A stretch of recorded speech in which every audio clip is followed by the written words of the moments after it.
Welcome to the squad. He's Icewater. I'm Puma. And do us a solid. Like, subscribe, comment on our page, share it with other people. We're just getting back from Las Vegas. We're going to talk some NFL football, but before that, check out our NFL picks week 3 on the same page.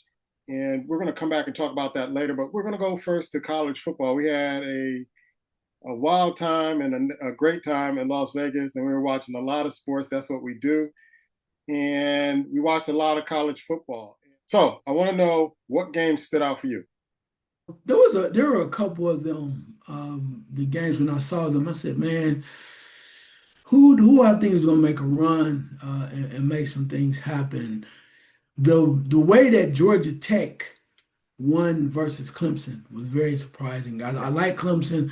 I think they playing desperation football because they had already lost two. They had already lost or 1-1, and I knew that they needed to play hard. They were trying to not get that second loss, and the way that they did, and the factor that Georgia Tech stepped up. Nice quarterback in King.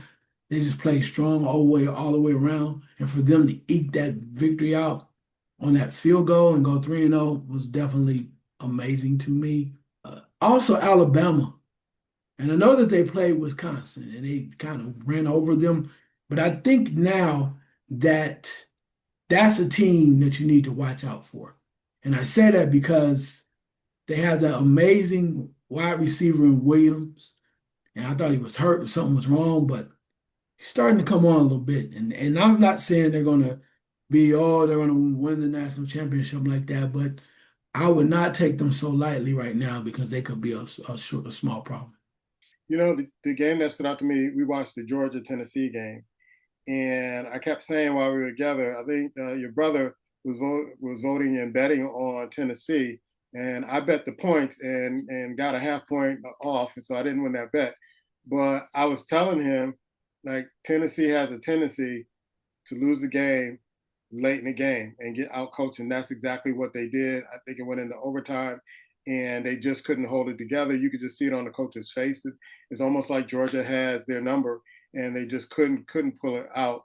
And I just thought the Notre Dame game, Notre Dame is ranked 24th without a win. They are 0-2. And how you rank 24? I know it's tough teams. You played Miami and you played another tough team and lost to them. But how are you in the top 24? It's Notre Dame. It's going to be. And I was watching that game thinking, okay, the referees are really trying to help you out to win that game. You just couldn't pull it, off. And it's like they're going to try to scoot Notre Dame in the playoffs. They're going to scoot them into the top 12. And I'm like, it's not right because there are some teams that have won who haven't lost that need to be in that top 25. So I think it's unfair. Let's go through the top 10. I don't want to go through all the top 25. You still got Ohio State holding on to that number 1 spot, followed by Penn State. LSU, I think, is ranked too high. And so I think they should be ranked, but they're ranked too high, followed by Miami, Georgia, followed by Oregon, followed by Florida State, which I think should be ranked a little bit higher, followed by Texas, who is a one-loss team at 2-1, and Illinois, number 9 at 3-0, followed by Texas A&M, that's 3-0. So your thoughts on the top 10 or any other games that stood out to you in college football? Yeah, I want to say that with all of this moving around, because usually early on in the rankings, your record does matter Mm-hmm. normally, but it doesn't appear to be the case right now. So when you mention certain people that I think Texas lost once and Illinois is undefeated, right? I think that's rare, which is cool. But how is it that even though they may not be have be game killing somebody or having game busters or anything, Auburn's 3-0. Yeah, How's Auburn like 22? yeah. And I'm trying to figure that out. You mentioned LSU. I'll say this. LSU's offense is not the greatest. Some people like the quarterback, some people don't. But they're scrappy. They're scrappy. I like their defense. I do. I don't know that can carry you a long way. But I'm kind of like what your coach Kelly said. Look, we only scored 20 points, but we did what we had to do. We forced 5 interceptions, and you asked me what happened to the offense. Yeah. And I admire that. I would say the same thing. It's almost as if you say, well, like some people said when Ohio State beat Texas. Texas had it right where they want them. Are you serious? What was the game until he threw that touchdown in the fourth quarter? They had it right where they wanted them. When you can play just Big Ten football because the team's not moving the ball, sometimes you have to give these coaches some kudos when their team has been able to dominate a team defensively.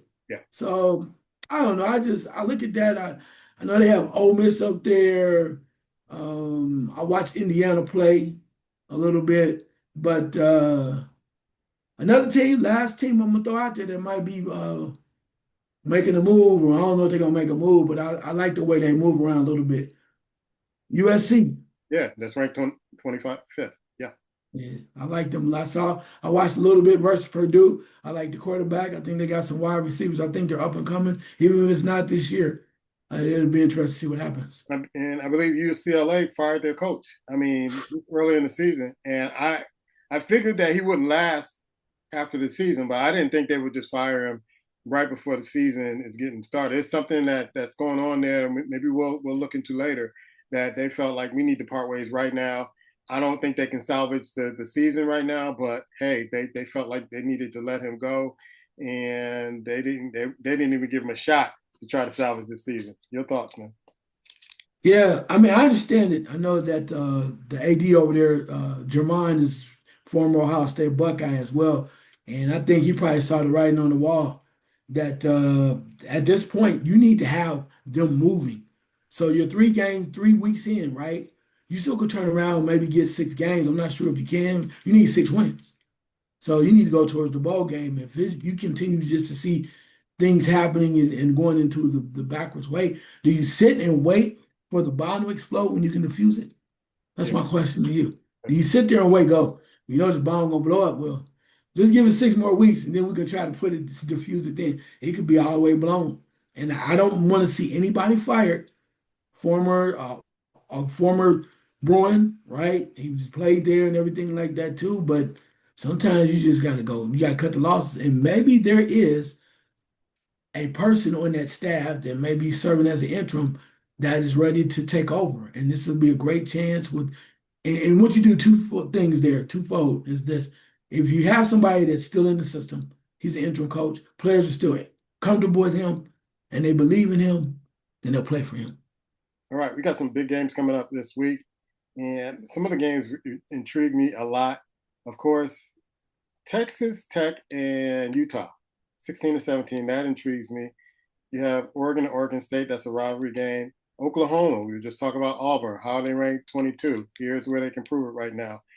This game is for, I guess, shits and giggles. Notre Dame and Purdue. See if Notre Dame can bounce back. Also, you have Illinois and Indiana.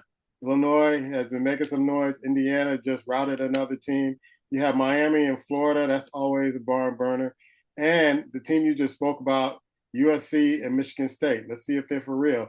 What are some of the games that intrigue you, or those games intrigue you? Which one you going to pay more attention to? I do like the Illinois, Indiana. Indiana has the quarterback, the transfer quarterback has them moving along pretty well. Illinois is like number 9. And for the longest time, you want to see whether or not they can prove themselves. Do they belong in the top 10? Sometimes they get a little quirky. You give them a little credit and they fall back into being 15 where they belong, right? Yeah. You say to yourself, man, why are we keep putting them on up there? So I think that'll be an intriguing matchup for them, particularly having to go on the road. Also, Oklahoma, Auburn. You just want to see if these teams are really going to stand up because everything that happens. Oh, one last thing I'll throw out there too. One last game. Michigan's number 21 right now, Mm-hmm. right? They're headed to Nebraska. Nebraska has been trying to move up a little bit. They have a glorified or a guy that's really been at quarterback has received a lot of love. So the question is, Michigan with their brand new quarterback and Underwood facing a guy that was also a notable quarterback. I think it'd be a good mix to see what team is going to run out and be able to survive. Two nice quarterbacks or two quarterbacks trying to get to stardom that were definitely ballyhooed, if you were, earlier in their careers coming out of high school. and it would just be great. Is the question is the coach, Michigan's coach, coaching this game, or is he back, or was he out? I don't That know I what have it to is. check because they gave him a suspension. I'm not sure if he's returning in this game, so we'll see. I think it was 2 games. Okay, so we'll see. But I like the game because I think the teams are similar. I think Nebraska may have a little edge in regards to the fact that their quarterback's been around a little longer, but Underwood doesn't care. He's like out there, he's the man now, and they're just going to throw a caution to the wind. But as you saw that when previously, last couple of weeks, when Michigan is facing a team that they think that they can beat, and the defense seems the opponent's defense seems a little suspect, they have no problem just letting this unleashing this quarterback. The mistakes be damned. All right, coming down the wire to Major League Baseball and the playoffs, and the wild cards are heating up. There's some teams who clinched. What are your thoughts, man? So when you look at baseball, we have like 12 games left total. You have to really look at the leaders and see. And right now, these leaders seem to be secure in what they're doing. So you really don't have to worry about anything. The question is going on with the wild cards. So in the East, American League East, Toronto is right there. I think they're about 5 games up on the Yankees. So the Yankees are going to be a wild card. Yankees going to be a wild card. In the Central American League, Detroit is playing real good baseball. So it will be interesting to see what they do. People love it when baseball is going well in Detroit for the Tigers. Also in the West, Seattle is in first place right now. They're a half game on my cheating Astros. Let's go. Let's go. Bang them trash cans. If you We'll ain't see how cheating, you long. ain't trying. We That's will, the motto. we will see if that lasts for Seattle. Moving over to the NL East, Philadelphia is playing solid baseball. They lead that division, and we will see what happens there. Can they hold on and do great things in the postseason? In the Central, Milwaukee is crushing it, playing good baseball. But again, can they transfer that dominance over to the postseason? And in the lovely West, NL West, the the money has risen to the top. The Dodgers are in first place. Sorry, Pop. The Dodgers are in first place, but San Diego, I believe, is only like a half a game out. 2 games But out. Yeah. yeah, 2 games out, but they're close. But the money has risen to the top. The Dodgers are spending that cash, and they're just waiting for the opportunity to see what they're going to do. All right. Do you have any questions on here? I know we just came from Las Vegas. We just saw a great fight. Congratulations to Bud Crawford. In my opinion, you pitched a shutout on that fight, and you are going to be in the ranks of the greatest of all time, and of course, pound for pound. Him, my little guy, Usyk, and we got to put the monster up there also, who won his fight over the weekend. But do you have any questions? Yeah, my question is, you've been out to you visited Las Vegas a couple times now. This past weekend, there were a lot of things going on. But in regards to like the fans and the sports scene, what are some things that stood out to you in regards to your experience? I know this weekend how sad that the Canelo fans were and somber. Even you and your brothers picked Canelo to win, and we were all together. It seemed like all when they were watching, they could not believe what they were seeing. And I saw it happening, and I predicted it last week that it would happen that way. And it's almost as like they were waiting for Canelo to get that one good shot to kind of turn it around and make the believers. But I felt like they didn't give Bud his just due as far as we were walking around looking at the venues, and it was all Canelo. Canelo was selling his tequila kind of little drink. Everything was Canelo. And the only thing, the way Crawford was mentioned, if he was on a shirt with Canelo and Crawford, or them fighting, the fight of our time and all that other stuff. But I felt it was really disrespectful, and I felt like this is fuel for Crawford. He should be fueled up to fight this and come into somebody's hometown, because it's like Las Vegas is Canelo's hometown. It's home away from home. But I love the sports scene. I love that every venue we went to, every place we went to had sports on, and it's just, to me, it's a sportsman's paradise. And I love being around that atmosphere where people are talking sports, people are watching sports. We go to different bars and lounges, and clubs, and they got the sports there. You can sit there, have a drink. You don't even have to go in. You can just sit outside and watch all the stuff. So I love the venue of Las Vegas. I just wish they had some better teams. The Aces have gone down. The Raiders aren't the team that would represent Las Vegas the way they should be represented. It's just a sports town, and it's just a marvelous town to be around, especially being around brothers like you, Scotty, and James. It just makes it all worthwhile. No doubt, no doubt. Kudos. Appreciate you that on that, brother. Appreciate you on that. All right. Last second shot. Yep. Last second shot is about Terence Crawford.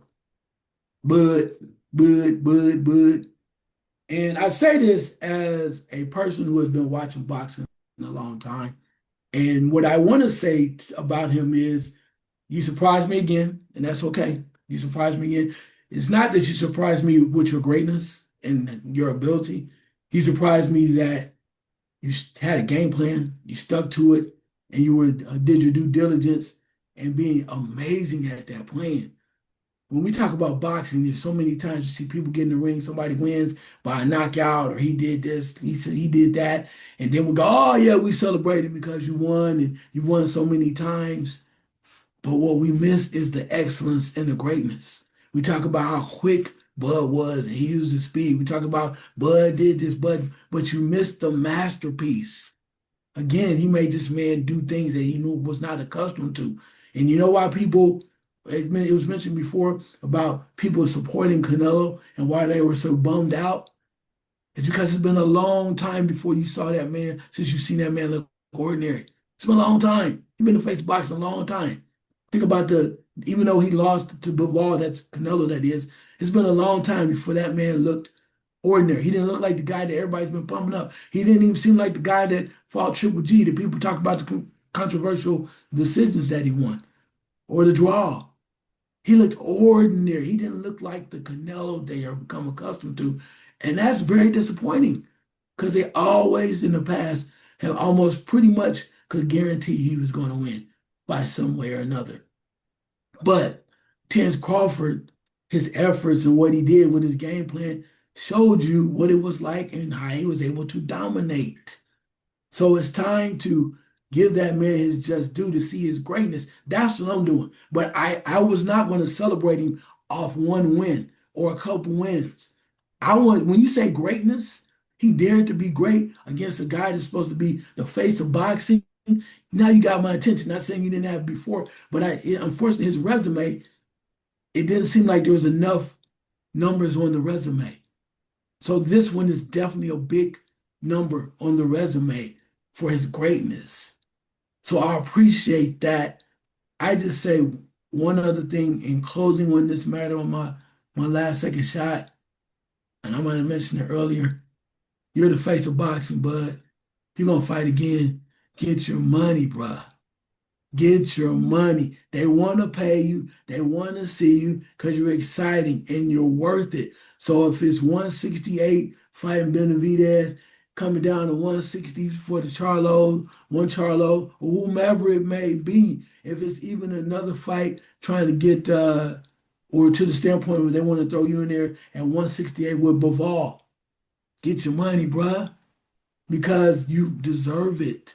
You've proven, as you said, Canelo's no longer the face of boxing. And if it's you, don't cheapen yourself. You've already done that. Your team knows or should know that you deserve better. That $10 million is not, it's not anything to sneeze up to the average man. But a man that's the face of boxing has earned it, deserves to be paid. And I say that not trying to be someone that is a snob or somebody that says something about like you're trying to be greedy with the money, but they're going to pay it anyway. So why not you, bud? Congratulations, my brother. Yeah, check out our show, The Fight Game with Icewater and Puma. We talk about this fight and our experience in Las Vegas. We're just getting back from Las Vegas. My last second shot has to do with boxing. It's one of my favorite fighters, Roy Jones Jr., who took a trip to South Korea, and the man who fought him and was given the golden medal gives the golden medal back to, or the gold medal back to Roy Jones. And you can tell it was very emotional for Roy Jones. And I always wondered if Roy Jones would have got that gold medal, would he be the great fighter that he turned out to be, and use that fuel to just dominate his weight classes and dominate in boxing. But you could just tell if you see the video that he was very, very touched, and that it meant a lot to him. It may not mean a lot to other people, but it meant a lot to him that his opponent over the years said, "Hey, this doesn't belong to me. This belongs to you." And it was a great gesture. Came a number of years later, but it was a great gesture nonetheless. We'll be back next week. Take care.